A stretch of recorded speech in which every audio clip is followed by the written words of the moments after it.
తక్కువ ప్రభుత్వం అంటే వాళ్ళు లైన్లు కనపడకుండా దాచుకోనికే యూరియా దుకాణాల ముందు మళ్ళీ లైన్లు కడుతున్నారు కాబట్టి ఆనాటి రోజులు తెస్తానని డైలాగులు కొట్టినాడు కాబట్టి ఆనాటి రోజులు మళ్ళీ వచ్చినాయి కాబట్టి అందుకనే భయంతోన ఈరోజు ఈ రకమైన పద్ధతులు.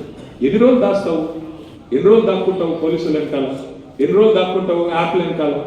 అందుకే నేను అనేది ఇంకెక్కువ టైం ఏమి లేదు, ఇంకొక సంవత్సరం, ఆ తర్వాత ఎట్లా లాస్ట్ ఇయర్ ఎలక్షన్, ఇంకొక సంవత్సరం మనకు కష్టం ఉంటుంది.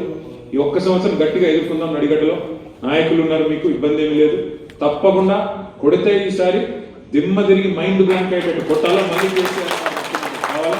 వెంకటరామరెడ్డి గారు నాకు ఏదైతే 2023లో చెప్పాడు మనం ఓడిపోయిన తర్వాత, అన్న ఈసారి గెలిచినట్టే అలంపూర్ను బ్రహ్మాండంగా రాష్ట్రంలోనే నెంబర్ 1 చేయాలనే ఒక కోరిక నాకు ఉందన్న అనేదైతే చెప్పాడో, మీరు అక్షర క్రమంలో ముందున్నారు. అలంపూర్ రేపు భవిష్యత్తులో అభివృద్ధిలో కూడా నెంబర్ 1గా వెంకటరామరెడ్డి గారి నాయకత్వంలో నిల్చోబెట్టే బాధ్యత నేను అన్న తీసుకుంటాం. తప్పకుండా ఇది గెలిచిన ప్రతి ఒక్కరికి శుభాకాంక్షలు. అట్లాగే ఓడిపోయిన వాళ్ళకు కూడా అభినందనలు, వీరోచితంగా కొట్లాడినందుకు తెలియజేస్తూ మళ్ళొకసారి ఇద్దరు చైర్మన్లకి వైస్ చైర్మన్లకి నేను ఒకటే చెప్తా ఉన్నా, తొందరపడకండి, కూర్చోండి, తొందరపడకండి. డెఫినెట్గా మీరు ఇచ్చి చాలా మాటలు ఇచ్చి ఉంటారు. గెలిచినప్పుడు పోటీ చేసినప్పుడు రోడ్లు, మోరీలు, కమ్యూనిటీ హాల్లు, మీరు ఏది కావాలంటే అది నేను చేయిస్తాను అని మాట ఇచ్చి ఉంటారు.